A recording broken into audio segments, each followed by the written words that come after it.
back. WNST, Towson, Baltimore. Baltimore positive. It is a happy week around here. I don't know that we've had a whole lot of weeks in late July where I'm planning a crab cake tour over at the Beaumont in Catonsville with our friends at the Maryland Lottery and Window Nation, where the Orioles are quite this in fuego, to steal Dan Patrick's line.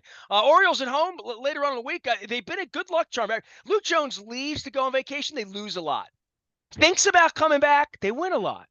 Comes back, goes to the ballpark. They can't lose. Luke Jones joins us now. He is Baltimore Luke. He covers all things Orioles for us because they don't let me in, but they do let you in. You'll be there for the Dodgers, and certainly, the Marlins thing got off to a good start on Friday night. I thought they had really good-looking road jerseys. I know you're the fashion tweet guy here. I thought, they look good. By the end of the weekend, they devolved. Their play had devolved, and more than that, the Orioles have just moved into a different kind of position now, especially amongst these young players that now have an all-star game or two under their belt. They now have last year where they didn't make the playoffs. Now they have nothing but expectation for what the rest of this summer is, and they're making good on that. If you're coming down to the ballpark, other than that Twins series where you weren't there anyway, they gave out the shirts and rained a little bit, this was a heck of a weekend for enthusiasm, for winning, and for starting the second half by saying, we're going to play baseball in October around here. You wait. Yeah, I mean, you look at what they've done since July 4th, right? You mentioned while I was away and watching Twitter and Facebook from afar and panicking and Sky all is that. falling. We need more pitching. Right. Well, yeah, and we'll still talk about the pitching because we saw the ninth inning on Sunday in middle relief and seeing if they could fortify that a little bit. But boy, I mean, this is just a really good baseball team. I don't know if it's too much more complex than that at this point. And we'll get into, can they win a World Series? How deep into October can they play? And you're saying that about every team. Let's be clear about that. I mean, we know that October is very largely still a crapshoot. It's more of a crapshoot than the best teams care to admit. I saw the crap they shot in Kansas City with you 10 years ago. I mean, it's just, look at all the regular season success, the Dodgers who are coming into town this week. Look at all the regular season success they have had, yet it was the weird pandemic year that they won the World Series. They've had lots of disappointment in October despite 100-win seasons and so much success in the regular season over the last decade or so. So that's just a reminder of that. But you just look at this team and once again, an injury concern pops up over the weekend with Cedric Mullins, some quad tightness, and looks like it's going to be a day-to-day situation, not quite as serious as the groin back on Memorial Day, but they just keep going, right? I mean, something, even if they have a couple bumps in the road, as they did right around the 4th of July when they lose 6 of 7, they reel off 8 wins in a row. And that's just the mark of a really good baseball team. And you look at their overall profile. It's funny. I was talking to someone about this over the weekend, and in congruence with this, we've seen the disappointment of the Mets, right? We've seen the disappointment that the San Diego Padres have been. I mean, you look at some of the players on those rosters, the Padres being a great example of that. You look at them on paper. You look at the Orioles on paper, recognizing that around baseball, there aren't a ton of really familiar names yet. I mean, Adley Rutschman's becoming that, right? Gunnar Henderson's becoming that. But it's still a bunch of guys that aren't necessarily household names around the league. But if I just showed you the Padres roster, showed you the Orioles roster, and then said one of those teams is 57-35, and one of those teams is, well, what the Padres record is right now, everyone would guess the Padres are the team that's 22 games over 500. And well, lo and behold, it's the Orioles, and the Orioles keep going. And with the Rays certainly having cooled off here in the month of July, they're right there with Tampa Bay for first place in the AL East. I mean, it's a fantastic story. And the Orioles, they just continue to do everything well, right? I mean, there's not anything they do that's amazing per se, but they're just doing everything well, including, by the way, recently, at the very least, they're starting pitching. I mean, Kyle Bradish was outstanding on Sunday. Dean Kramer was good on Friday night. And I know Kyle Gibson wasn't great on Saturday by any stretch of the imagination, but more often than not, when they've been not great, even early, giving up 3, 4, 5 runs in the first, second, third inning, they have the wherewithal to get back in the game. Now, they almost blew it on Sunday and almost went the other way, but it didn't. And they won, and it's fine. And, the sky's not falling. But when Gibson puts up crooked numbers in the first, second inning, gets banged around the way he did, the fact that you're like, hey, we're losing 4-0, we're losing 3-0, we're losing 5, whatever it is, it's third inning, second inning. We'll get 2 here. Henderson will hit 1. Santander will hit. We don't. We'll be back in the game. We'll have a chance to win. We can give ourselves a chance to win even when we're behind by 4 or 5 runs. They have an offense that can dig out. Now they also have an offense that can go stone cold. That's happened too. But not on most nights. And I think moving the fence back's also an issue. I saw they were showing how Henderson has spread all of his home runs all over the place. I'm thinking you probably got 3 of them caught up in the left field warning track now that they moved it back so far this year. I don't know how many. Somebody out there is keeping track of exactly how many that is. But this team's even adjusted to the ballpark in that way. I mean, they spray more. They hit the ball well.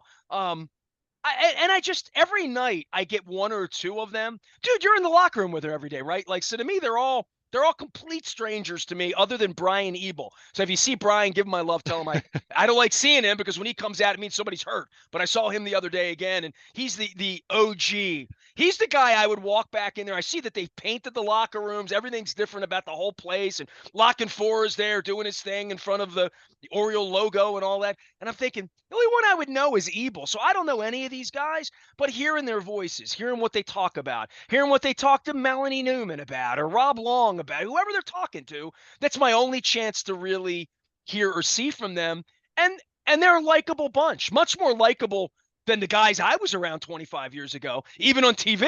It just seems like a humble, young group of guys. And I think back to like 12 and 14 and 16 and the players we had and, where Machado was and where Adley Rutschman is, where Matt Wieters is and where, all these guys were supposed to be. And then you look at, Cowser struggling a little bit coming up. I mean, he's a phenom. He's a number 5 overall pick. He's going to be fine. He's made it this far. Rodriguez coming back up.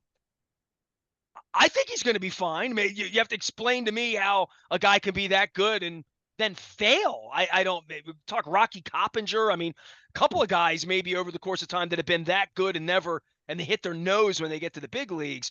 But I look at even Austin Hayes getting some seasoning last week. I look at Santander as almost like a Nelson Cruz. You know what I mean? Like, not as accomplished, but he's playing like that now. In regard to this team, I keep wondering, who's the veteran presence here? Who's the Rick Sutcliffe on this team? Who's the veteran pitcher? And when he gets banged up, he still hangs in and it shows you the moxie to make it through. And then Bradish. I mean, you were all over him a year and a half ago when he came up as thinking, he's a maybe, but he's not a Grayson Rodriguez and certainly wasn't as heralded as even a DL, right? But he's come up, he's made it, and now you give him the ball on a Sunday and doing a special thing out there on Sunday. I mean, I sat at Costas eating crabs with Chris Pike on Sunday and watching him and saying, 2 hits, 3 hits, how many hits? And then in the end, they had to fight. But he did, that was as good as, that was a Palmer kind of start, dude. It was crazy. It was an excellent start, especially with the backdrop of what you just mentioned. They had the issues late in the game, specifically the 9th inning. Well, that's because Felix Bautista and Yennier Cano had pitched on Friday and Saturday. They weren't available Sunday. So you're going into a start like that. You've already got a series win under your belt. So it's not like the pressure's immense, but you're going for the sweep. And you know that your 2 best guys in the bullpen are most likely down. I'm not saying that Chris Holt and Brandon Hyde are saying that to Kyle Bradish before the game, but he knows how it works. They're generally not going to pitch relievers 3 days in a row. So you see that. You know that your bullpen's a little bit limited on Sunday compared to the 2 previous days. He goes out there and hangs 7 1/3 scoreless innings on a team that has been good, mind you. I mean, the Miami Marlins have been one of the better stories in the league, like the Orioles have been, as far as how well they played this year. So for him to do what he did, and really this started the second half of last year, right? I mean, he came up early last year and he struggled. Yeah, he had the IL stint, comes back, and he pitched very, very well down the stretch last year. He was absolutely one of, not just one of their best pitchers the final 2 months last year, but go look at where he stacked up in the American League. I mean, you'd be surprised with just how well he pitched over the final 2 months. And he took the line drive off his foot in his first start down in Texas this year. So he had the brief IL stint there, but he's just been outstanding. I mean, he's got a 3.05 ERA. That plays in any era, right? I mean, I'm not saying that that's Cy Young-esque in any era, but it's really good. And for him to do what he did on Sunday, knowing their bullpen was short, and we saw how that played out in the ninth inning, unfortunately, and they almost blew it. But Are I mean, you that's ready what. for him to be the ace if he has 3 or 4? I mean, of all the guys in the class, if at the end of the year he's their best pitcher, which right now it's hard to make that argument, right? I mean, we're waiting on Rodriguez. We're waiting. That's the one thing about this team being good. They don't have Maddox, Clemens, and Messina. You know what I mean? Like this is not how they're built. And the thing that we all bitch about is we need more pitching. We need more pitching. Well, if he takes the ball every fifth day, and if Rodriguez takes the ball, I mean, how much you need bullpen maybe, but as far as going and getting another front end starter, guys are starting to emerge as being, I don't know if reliable, but being efficient, if nothing else. He Yeah, was definitely efficient.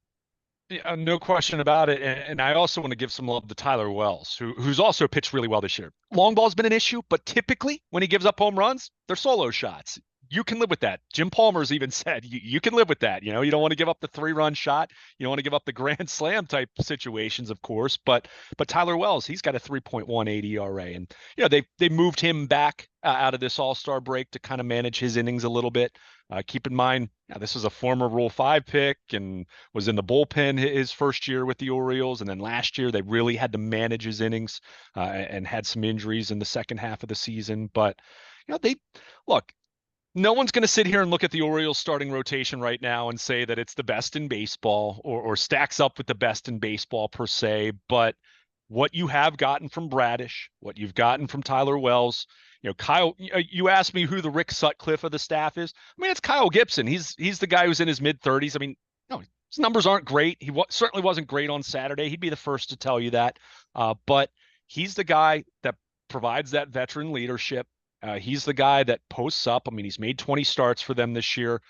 He's averaged almost 6 innings per start, which I know doesn't sound great to old timers, but in modern baseball, that's about what you're looking for out of most guys Well, if that you're aren't talking about going and aces. getting other starting pitching, who are you bouncing here? Well, and well, He's sort of the worst of the bunch. I mean, like on every fifth day. I mean, that's what I was saying about the leader. He's the leader, but he's the worst pitcher, I think. well, I mean, Kramer's had some inconsistency, but we've also seen Kramer be really good on. Look, let's be clear about this. Their rotation has provided a higher floor to their success than I might have anticipated. That said, and this isn't even getting into what it would take to go acquire a top of the line starting pitcher, what prospects they would have to give up, what kind of impact that incoming arm would make, which, hey, trade deadline deals don't always work out exactly as you hope. I mean, that's certain. But the point is, especially, and we'll get into talking about Grayson Rodriguez a little more specifically, but what they've gotten from their rotation, yeah, could you bring someone else in and even move one of those arms to a long/middle relief role and maybe fortify your bullpen that way? Sure, you absolutely could do something along those lines. But they have gone out there and for the most part, and Brandon Hyde talked about this on Friday when they came out of the All-Star break, when they get good starting pitching, this team's really, really tough to beat. I mean, it just is. And again, it's not that it has to be great, but when it's been steady, when they're getting into the sixth inning, when they're getting through 6 innings, when they're pitching into the seventh inning, uh, you know, that's when they're really, really difficult to beat. As long as they're not having an outing where they're knocked out in the fourth, and then you're having to go through your bullpen.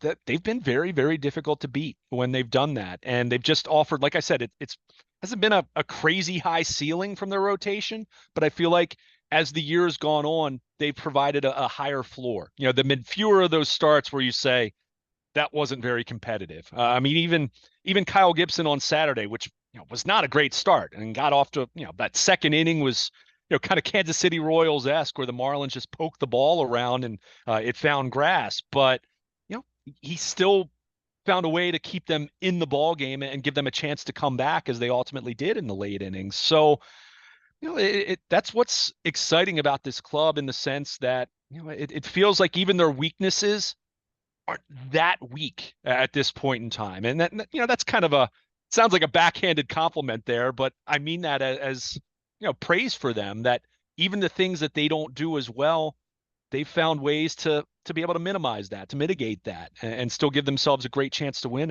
every single night of the week. So again, it's just it's a really good team, and we'll see if they can continue to do that.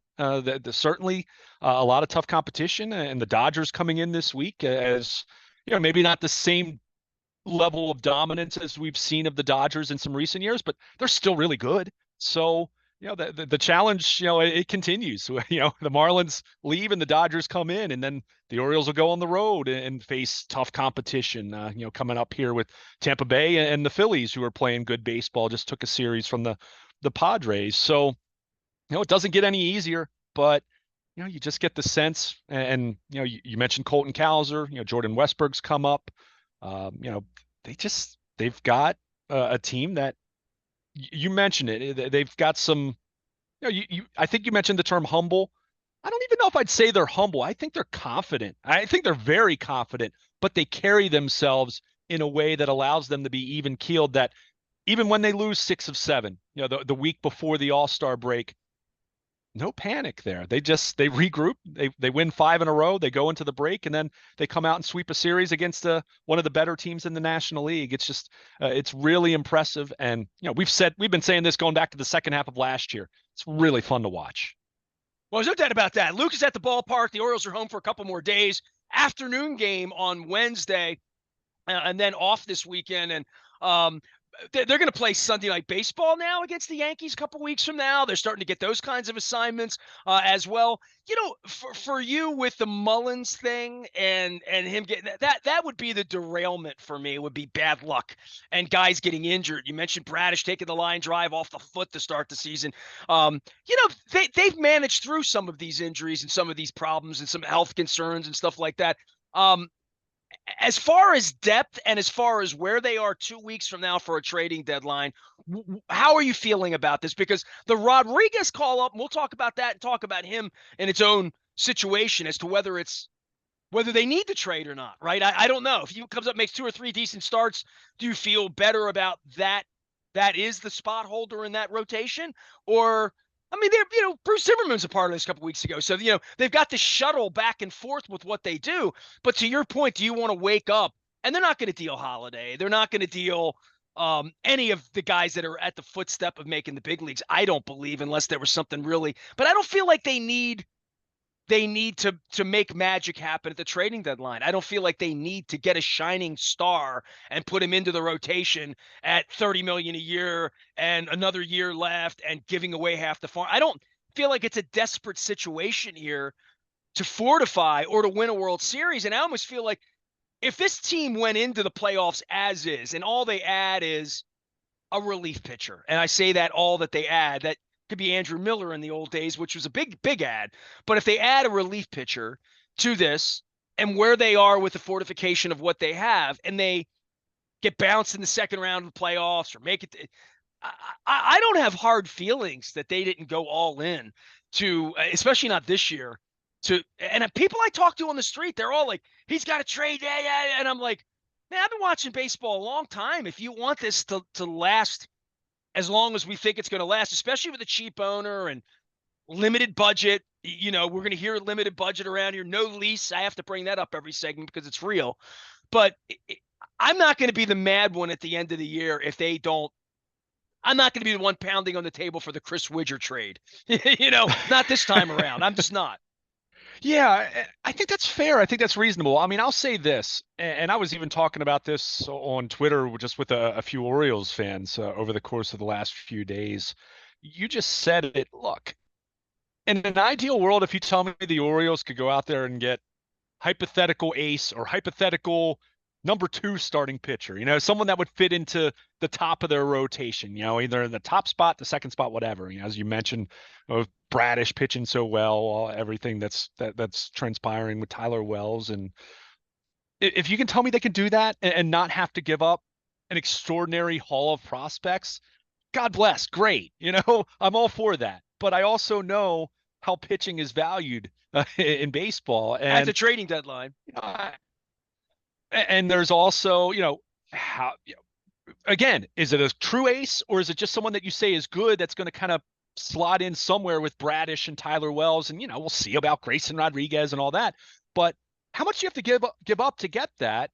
And how much of an impact is that individual going to make over the final 2 months compared to what they already have in place? See, I don't I even care about truly impact in feel the last 2 months. They're going to make the playoffs, right? I mean, we're not thinking well, they're and, going to and that's backtrack from 22 games over 500. Like, they're going to make the playoffs, so they don't need a push.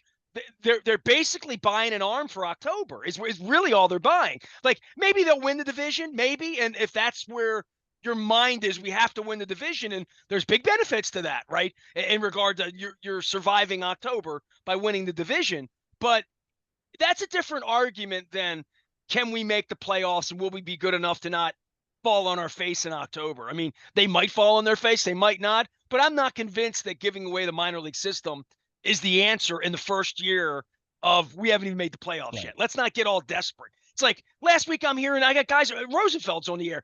We got to sign Rutschman. We got to sign him long. I mean, like, he's got here. Relax. You're just, that's not going to satiate me as a fan. Yeah, although I will say, showing a long-term commitment to one of their young guys, and for me, There I'd you probably be go. more Oh, inclined to say you're I'd on want to it, sign are Gunnar you? You're going to Henderson. pile on. I'm just saying that as a 22-year-old, and I don't think he's going to be a shortstop long-term just because of Jackson Holiday, but clearly what he is, he would be the guy that I would target. But that aside, because that's not impacting what Well, they do then in you piss October per everybody se. off. You give money to one But guy and not I the look other, at right? I think a lot of people will be happy to sign Gunnar Henderson, even if it's even if Adley Rutsch, one or the other. I think people will be happy either way. But the point I was trying to make, yeah, I mean, you look at the rotation. Could they use an ace? Of course, everyone could use another ace, right? I mean, we've seen that over and over, but it's very expensive in terms of what you have to give up to get that. So what are the consequences for you long term in terms of what assets? I mean, very well, and there were some rumors over the weekend about the Angels and Shohei Ohtani, and Orioles fans are doing what every other fan base is doing right now. You dream for a moment, right? And I mean, can you imagine what the Angels would ask for a rental of Shohei Ohtani? They're starting with Jackson Holiday, who, by the way, is already hitting and already gaining some notoriety at Double-A Bowie at age 19. I mean, this kid's unbelievable the way it's looking. I mean, it really is. So you're not giving up someone like him. I mean, you're just not. I don't think there's anyone they would give up Jackson Holiday for at this point in time. But the point is, it's going to cost a heck of a lot in terms of prospects to go get that starting pitcher. Does it mean that there isn't a deal that isn't out there that would make sense for them? Sure, it could. However, what I would be much more inclined to do, and I don't want to just see them stand pat at the trade deadline. I would like to see them go out there and fortify the bullpen a little bit. If you can go get a bullpen arm that you can kind of, if you're talking about your pecking order, right? Got Felix Bautista at the very top. He's your closer, your all-star closer. If you can get someone else, and it's a deal that makes sense, you're certainly not giving up Jackson Holiday. You're not giving up Grayson Rodriguez. You're not giving up anything crazy, but go get a bullpen arm that you can kind of say is kind of comparable to what Yennier Cano has been able to do for you. And I don't mean Cano over the first month, but the body of work. You mentioned Andrew Miller, that kind of an acquisition that the Orioles could make and kind of have that third stud in the bullpen. And then that allows you to pick your spots a little more with Brian Baker. It allows you to pick your spots a little more with Danny Coulomb. It allows you to pick your spots a little more with Mike Baumann, who was big for them on Saturday in their comeback win. Then I think that changes the complexion of your bullpen where you're not quite as uneasy about the middle relief. And I think it just allows you to shorten the game that much more with your starting pitchers who, typically speaking, what Bradish did on Sunday hasn't been the norm for them. That's the first time they've had a starter go longer than 7 innings all year long. And a lot of that's by design in today's game. Let's be clear about that. So, if you can do that, and that's something that seems far more reasonable to be able to do than whatever you're going to have to give up to go get a starting pitcher, I'd be much more inclined to do that. I certainly don't want to see them squander this because I've said it over and over, talking about the Ravens a lot. In 2019, 14-2, all the Pro Bowlers, Lamar Jackson, unbelievable season. They lose to the Titans in the playoffs, and everyone thought, well, they were ahead of schedule. We've seen what's happened since then. It's not, winning isn't linear, right? These rebuilding 5-year plans, yeah, on paper, it sounds great to say that it's a gradual progression every year, but we know it doesn't always work out that way. Brian Billick be the first to tell you what a Super Bowl in his second year, and he said it at the time. They'll just run me out of town sooner. Yeah, I mean, Cal Ripken would it be the works. guy, right? So, I mean, no doubt, absolutely. So, and that's not to say that that it won't be really special for 6, 7, maybe 8 years, maybe longer than that if they continue to draft and develop well. But the only thing that's guaranteed is the opportunity you have before you right now. And that's where I do look at this team and say, yeah, if the right deal's there that makes sense, absolutely pull the trigger on that. And, you're not going to trade Jackson Holiday, but are you willing to part with, say, a Joey Ortiz, who's a top 100 prospect around baseball, had a cup of coffee so far with the Orioles, but hasn't really found his footing in the major leagues at this point? Could that be a piece along with a couple other guys that could go get you, a stud bullpen arm to add to what you have? If that's the case, I'm considering that at the very least, So I certainly want to see Mike Elias, leave no stone unturned in exploring what they can do to improve this team. But to your point, I don't think they need to do that just to get to the playoffs. I'm talking about doing that to make them even more formidable, even more dangerous come October. So, and we'll see how this plays out. So, again, part of it, so much of it, not part of it, a big part of it is what they have internally. We'll see Grayson Rodriguez this week. We still might see Heston Kjerstad before the year is out, even though they've already have a crowded outfield situation. But they have options, and they have options at AAA right now. So, yeah, the trade deadline talk is sexy, and we'll continue to talk about it. And who knows, maybe they will go out and get a stud starting pitcher. But there are different ways for this team to improve, including some internal options. And in the meantime, oh yeah, they still are one of the best teams in baseball, and they finished the weekend against the Marlins 1 game out of first place. And what more can you ask for a team that just a couple years ago was still the worst team in baseball? He is Luke Jones. He is Baltimore Luke. And together we're going to be covering things out on Twitter. We're out on social media. Luke's going to be at the ballpark. Dodgers in town. It's like the 66 World Series. I have to break out my old stuff there as well. And, of course, Ravens beginning, less than 2 weeks from now.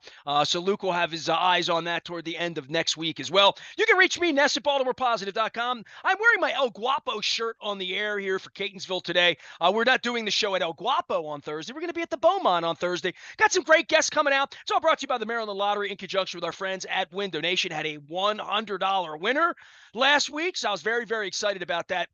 We took the show out on the road on Thursday to Coco's, and it was fantastic. Coco's is coming on as a sponsor now, so give some love to Marcella over there. Make sure you're taking good advantage of those specials. I had a 3 crab caker. I was only 1 crab cake, but it took me 3 sittings to eat it over the weekend when I got back from Coco's and the Jamaican jerk chicken that Marcella sent me home with. Great conversations over there as well with Senator Corey McRae from the 45th, as well as an unbelievable baseball conversation with Dave Sheinin from the Washington Post and my dear pal Mike Rosigliano. We went a little overtime on baseball and rock and roll. I am Nestor. We are WNST AM 1570 Towson, Baltimore, and we never stop talking. Grayson Rodriguez and Baltimore Positive. Stay with us.